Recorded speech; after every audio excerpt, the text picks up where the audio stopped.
Today, we're going to go over a lot of life and business updates, but then also talk about AI content and how to beat it with your handwritten or personally written blogs. Welcome to the Up in My Business podcast with me, Lex Lancaster, where you'll get an inside look at all things tech, business, and my life as a physical therapist turned digital operations expert. You'll hear all about my lessons as a business owner, the ins and outs of tech for your business, and more. From SEO, websites, and email marketing to automations, launches, and copywriting, I've got you. I'm so excited you're here. Let's dive in.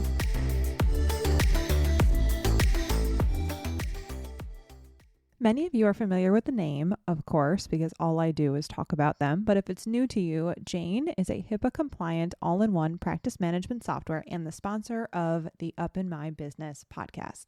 The team at Jane knows that your time is valuable, and they've designed online intake forms to help you reduce admin work and so that you can take back your treatment time. Whether you need to collect patient or client data, insurance policy information, health history, or consents, Jane's online intake forms offer a safe and secure way to gather everything you need before your patients even walk through the door. You can also collect payment details securely through your intake form via Jane's PCI-compliant payment solution, saving your patients time at checkout and a ton of time for you as well. It is the absolute best feature. To learn more about how Jane's intake forms can help you and your practice, head to jane.app/guide to book a one-on-one demo with a member of the Jane team. If you're ready to get started, you can use the code LEX1MO. Again, that's LEX1MO at the time of sign up to get a 1-month grace period applied to your new Jane account.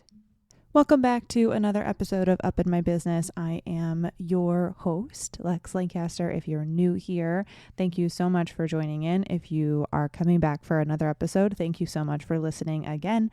As always, we're going to start off with life and business updates, and then we'll go into the episode. I will try to keep it short just because the actual episode itself, it's very, very much so a simple, I'm going to say simple, but it's a very easy to attack topic. So we'll go through that and then we'll be done. But I have some fun personal and business updates. I just have, I guess, like a little bit of a soapbox to be on. Let's just dive in right now. So first things first, the artwork is different on this podcast and the podcast artwork in general. So the episode art and the actual podcast artwork is different. So I did a little bit of a switch up after I had my brand photos done in October, I think. And this podcast artwork definitely fits me more. I am super happy with it just because it feels brighter and it feels more true to my colors and vibe overall, but also I have less makeup on because during that brand photo shoot, I decided not to hire a makeup artist. And so I look like myself. I felt like the current website's photos that I have up, that's from my first brand session. And I did have someone do my makeup and all the things, and it's just too much and it's not me. So I'm going to slowly but surely make my way through my website and swap out some photos. But anyway, the podcast page, as well as this podcast artwork, this podcast episode, as well as the podcast in general, has officially switched. I am super happy about it and proud. So if you like it, let me know. If you don't like it, well, I guess I'm sorry, but it's staying. So yeah, I switched that out. Super excited. This is episode number 50. I guess I should have said that first, but this is officially number 50. I did start the podcast in February of last year, so it fits right around the amount of episodes that I should have because I published one every week last year, and I will continue to publish one every week. I contemplated going to 2, but at this point right now, I'm just going to stick to 1 because the second one could be done on a very quick topic, but I might be putting that energy elsewhere, which will be part of the business update, if you will. So back to last week, we talked about, or I did let you know that I was hosting a surprise party for Shantae for the volleyball crew, as well as we did a New Year's Eve and birthday party for her on the 31st, and both were great. It was really fun. It was a really great day playing volleyball. The weather cooperated. It wasn't windy. It wasn't too cold.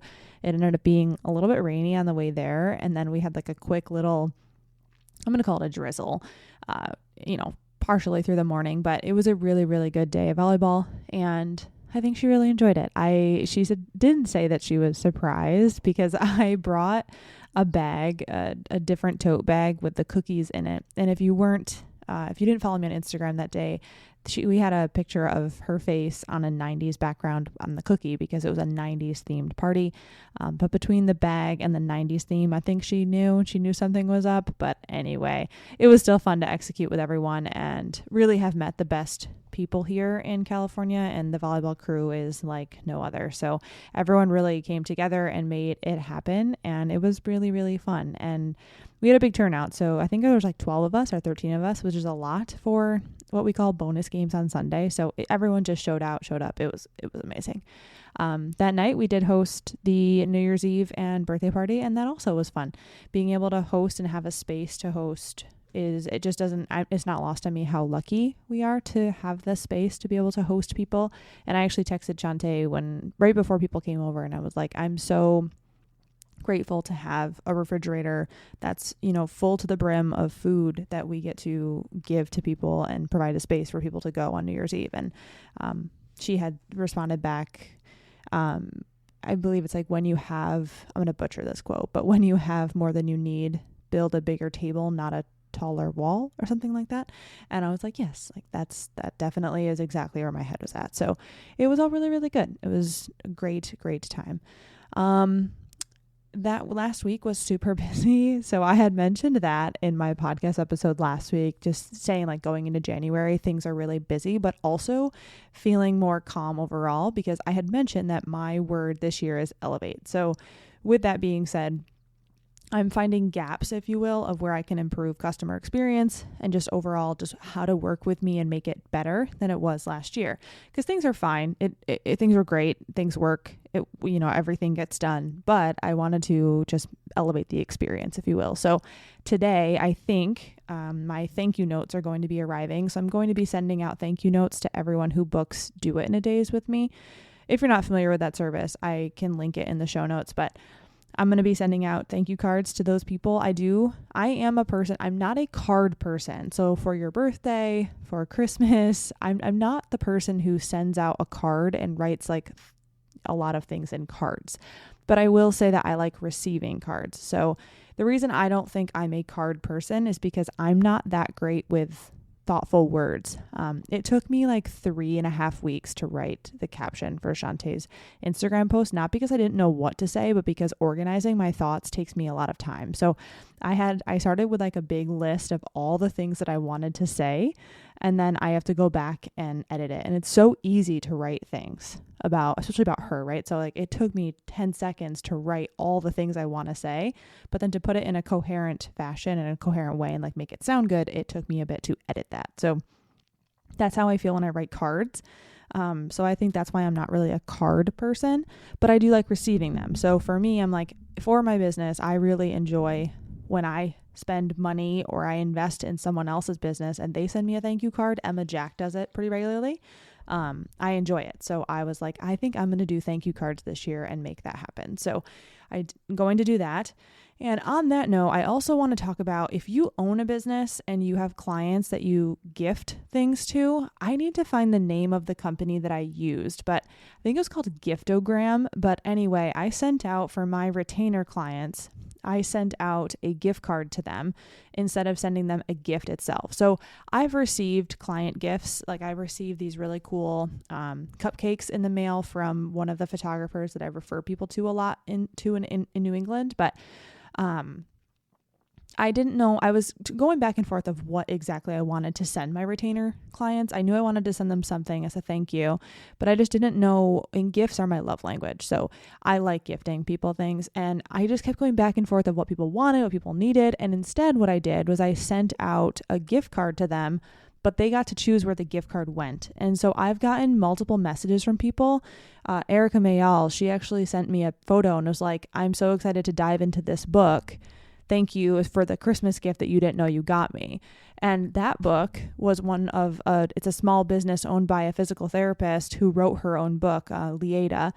I think we pronounce her last name Malik, but I could be wrong. So Dr. Lieta wrote a book this year and Erica bought that book. So it's pretty cool that, the gift card that I sent Erica for Christmas, she's now supporting someone else's business. And so if you're looking for a client gift, I do think that people really appreciated the personalized gift card and that they got to choose where they spent it, because someone else DM'd me or texted me and they were like, hey, I just bought myself dinner via Uber Eats with your gift card. So that's pretty cool. Like, I got to treat them to dinner. So I will say, if you are looking for a gift for clients, I think it's called Giftogram, and I will put the link in the show notes just because I do think that it was a really, really good choice. And I think it's really hard around the holidays because I want to send something and I know other people are sending things. So if you're finding like, I don't know what to send, that could be a really good option and people get to choose exactly what they want. And I love that. So it was really, really good.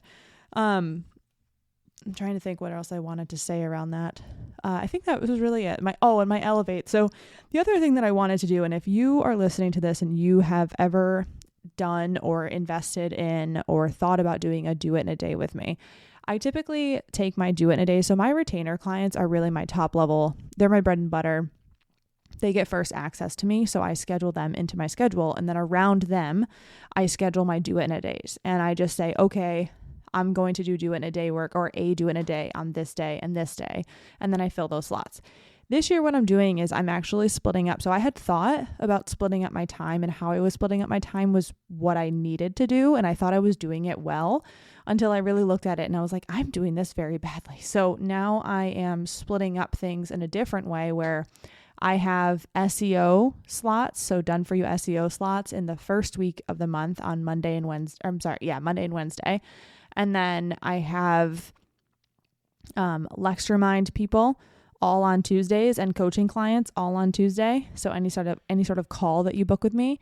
And then I have my retainer clients on Mondays and Wednesdays throughout the rest of the month. So the 3 weeks that are left in the month. And then I have alternating do it in a days. So I have do it in a days on the first Tuesday, the second Wednesday, I believe, and the third Thursday. So the way that I'm doing it this year, it's like I have these slots and this is it, just because I wanted to make sure that I had my schedule open through July. So in order to do that, I had to make some decisions, and it's been feeling really, really good because I know exactly what type of work I'm going to be doing on these days. And then if I need to move it, I know that I can move it somewhere that I don't have something already scheduled. So it's really good. And I will say that, Shantae does have a service in her Meister meeting. She does do scheduling and like how you actually schedule your week and blocking your time. And she talks all about that. But I had originally met with her, probably 2 years ago. It would have been early 2023, maybe it was last year. Maybe it was last year, not 2022. And I had said like, oh, I want a time block. And I had thought that I time blocked, and I think I did for a couple months. And then it just kind of got crazy when life happened. So yeah, doing that has really changed things in my business as far as the first 2 weeks in January go and how I feel about going into January. So it's been really nice. So if you're looking for a change up, you feel like you're not batching your energy accordingly, then, I would recommend diving into your schedule and figuring out what you can do to solve that. Let's see what else we got. This week is Lextramind week. So Shantae and I have 8 lovely humans coming to LA to spend 2 days with us. We're going to go over building their first online offer and sales pages and website design and just so much stuff in 2 days. Super excited to meet all of them in person and also to have them spend time with each other and to get shit done. So one of the goals of a live event is to actually create the time and space to get things done, right? You don't want to go get all this information and then have to go implement outside. Instead, we're going to create the time to implement at the live event. So really, really excited for that. That's on Thursday and Friday. So look for all the stories on that. We'll be having a great time, and hopefully the weather will be good. It is supposed to be a little bit chillier, but also this is not Mexico, so it is cold in the winter. It's been kind of cold the last couple of days just because it's been windy. So yeah, there's that. And then lastly, I believe. Oh, there's two more things. So another thing, SEO School, it's my last week. This tomorrow will be my last call for the May 2023 cohort of SEO School. They're my 4th round. It's the last live call for them. So they've had 6 months of support, and we actually pushed out the December call to now instead of December, we're doing it in January because it was holidays and I knew that people needed more time. So I was like, hey, you know what? Why don't we just push the call to January and we'll have it then. So it's their last call, their last live call for SEO School. And I haven't decided exactly when SEO School is going to open up again, but if you want to get on the wait list, I'll put the link in the show notes. But SEO School is my flagship course, and we learn everything that you could possibly need to know about SEO and doing your own SEO, which is very empowering as far as, I don't really love the word empower, but it does empower you to actually know what SEO is. So if you decide to hire someone, you know what they're doing or what they can do, what they should be doing, quote unquote. And if you ever want to do it yourself, if you want to keep doing it yourself, you will have all the resources. I just find that people go through SEO school and they do it themselves for however long, and then they decide my business has grown, I need to hire someone, and then most times people will come back and hire me to do done for you SEO. So that is, the last call is tomorrow. And then lastly, I actually had 2 things. I just had 2 things, so I actually had 3. I wanted to just say that my dad started using Canva, and I'm probably going to write an email about this. Just, I don't know how to structure it because, like I said, long form content as far as storytelling is not my strength, but I'm going to try to find a story to tell around it because I know what I want to say. I just have to figure out how to say it. But my dad started using Canva, and he's like now the quote unquote marketing team for a business that is local to him. And I just have to say, he sent me his graphics and I was like, Dad, this is great. He put, one of the things that he did was he put a dog. He called me. He was like, hey, you got to go look at the graphic that I just made for the bowling alley. You have to go check it out. And I was like, okay, I will go look, Dad. So he was like, I think the dog will really draw people to the content. So he put a puppy on the side of the screen looking at the text, and it was like announcing something upcoming for the venue. And I mean, yeah, everyone will look because it's a dog. So he wins. Definitely a marketing win. But I just made me laugh because, you know, my dad, I told him about Canva. He got an account. I sent him over a couple things that I had done for the business prior. He played around on it a little bit, and now he's just going to town and creating graphics and putting chicken wings over text and transparent backgrounds and all the things. And I'm like, you go, Dad. That's just really, really good. I love it so much. So my dad's using Canva. And lastly, I just have to say, I got a really weird DM. I don't say DM. I got a message because it wasn't a DM, but I don't want to be too specific here. I got a message the other day about like asking me who I was and what I did. And if basically it was a coach asking me if I wanted to be coached by them, but it was like a cold DM. And the worst thing was like, this person knows me. So my lesson behind that is like, I was talking to Shantae about it, and like this person knows me, but the person who dropped into my inbox did not. Clearly they're clearly having their account managed, which is what Shantae and I talked about. And I'm like, what is the cost of having your account be managed by someone? Because now I have this like dirty feeling, and I just don't like I don't want to refer people to you. And it's not someone that I don't know much about anyway. Like I literally do not know much about this person. But it was like I was like, what? Like you don't even, you know me, we were on a panel together, and I was like, I don't love this. So anyway, just saying that if you're going to have someone manage your content, I would recommend telling them maybe don't just cold DM. But anyway, I don't really love a cold DM. I never have loved a cold DM. It just felt bad. So for what it's worth, if you're investing in any of these, you know, softwares that cold DM people, just beware of the outcomes of that and how it can, you know, potentially affect feelings around the situation. Okay, now let's dive into the episode. I'm just like reading my notes, making sure I covered all the things that I wanted to cover. Let's dive into the episode. So really quick here, I'm going to talk about AI content, and people are writing blogs with AI. Like we know it's happening, and we have to figure out exactly how to, let's just say, beat AI. And I don't, with SEO and writing stuff and getting found online, it is a competition. You are trying to beat people out of spot 1, 2, 3, 4, 5, 6, whatever you want to beat them out of. But we have to understand how to do that in the correct way. So a lot of people are creating, like I will get on discovery calls and people will say, I am creating blogs and I'm creating website content with AI. And okay, great. Just know that there are readers and Google is aware of what is AI content and what's not. So it will not rank as well as something that is written by you. So my first suggestion is if you're going to use AI to quote unquote write content, instead of writing content for you, just help it streamline content writing. So ask for a layout, ask for 6 topics to include in a blog post about X, Y, and Z, or say, I want to write a blog post about X. What are 5 things that I should cover? What is a content outline for this topic? Someone asked me this question, give me 3 ways to answer it. Then you have a layout instead of the content written for you. So that's just blatantly, you should be doing something like that anyway, not having AI write the content. Instead of saying like, hey, write a blog about X, Y, and Z for me. So have it write an outline and then you can fill in the gaps. Now, I will say that because the thing is the content can still rank, like AI content can rank. So we have to decide, and also people will say bad content ranks. So someone actually asked me a really good question about, I saw this person posted this thing and what they said is wrong. So, or like this person doesn't have the credentials to say this stuff. They're not necessarily the most informed person. How do I, get above them if they're already ranking for that? So what I have been reading is that Google is favoring and if this doesn't work, then do this type of person. So if you're writing content and you're saying the top 5 things that you can do for knee pain, right? You give the 5 exercises. What Google likes to see now is you taking that a step further and saying, if that doesn't work, you can try these things, and then giving different things to do.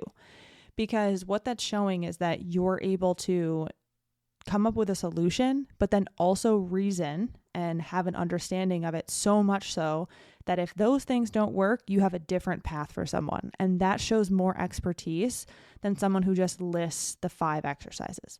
So that's one thing that you can start to do in your content. You can start adding, I'm going to give you these solutions, but if this doesn't work, here's some other stuff that you can try. That is supposedly going to start ranking higher with Google overall. Now, another thing that they're saying is going to start ranking is personal experience. So if we're talking, or anecdotal evidence. So if we're talking about 5 things to decrease knee pain, once again, what Google is starting to do and understand is what's in the content overall. So for instance, if I start to talk about knee pain, and then I put multiple case studies that I worked with X, Y, and Z person on this specific issue, and this is what we found, right? That is going to do well according to the estimates for SEO in 2024. So if you're writing content, a good thing to add can be some anecdotal evidence and just your generalized clinical experience. Because, even if we think back to PT school or whatever profession you are, you likely learned about evidence-based practice. And one of those pillars is clinical expertise. It's now becoming something for SEO. Not that it wasn't not before, but it's just ranking more, because if we think about AI content, that's not human. And that's how we're going to stand out against AI content, is adding the human back into the content. Because I can write a blog about knee pain all day, but without adding the human back into it, now it's just that AI content. So instead, we're going to want to be writing the content, but then also adding in, here's my clinical expertise. Here's something that I've witnessed, on my own. Quick water break. Hold on a second. Funny thing is, I used to not drink water. And then I listened to Heather McMahon's podcast, and she was like, water break. And then she took a sip of water, and I was like, I'm going to start drinking water. So now I'm drinking water. My mouth gets so dry when I talk. So that's what I would start doing with your podcast content, blog content. The other thing that I'm going to answer, because I feel like someone's going to be like, well, then why don't I just write an AI blog and then add my clinical expertise into it? okay, smarty pants. No, I'm just kidding. But really, you could do that, I guess, but I still wouldn't. I would still focus on a content layout and then adding your expertise into it, because realistically, you don't want to write AI content or take AI content and just toss it on your website, because it can be read that way. So it's read as AI content. There are readers out there that can say, this is AI, this isn't AI. And if you're going to be adding human content in there anyway, you should be reading what AI is putting out, because I think people think that AI is 110% correct. And instead they're just taking what AI says and then putting it on their website. And also, by the way, if people are getting used to reading content and reading like, this doesn't sound like you, this doesn't sound like a human, this doesn't sound like how you would talk, this doesn't sound anything like a human actually wrote this, it sounds like a robot wrote it. So just like we can tell exactly which ones on Google are ads, yes, it's illustrated, it's an ad, but now people have read enough AI content, I think they're pretty aware of which content is written by a person and which content is written by AI. So adding the human back is always a good thing. So overall, my suggestions, and this is based on reading some data as far as like what's being published right now for SEO estimations and predictions. And here's the thing. So we're going to write outlines. So ask AI to write an outline for a blog for you. That's going to then decrease your time that you need to spend writing that blog. Number 2, you want to write the content. So fill in the content, and then you can add 2 things that will spice up and make your content better.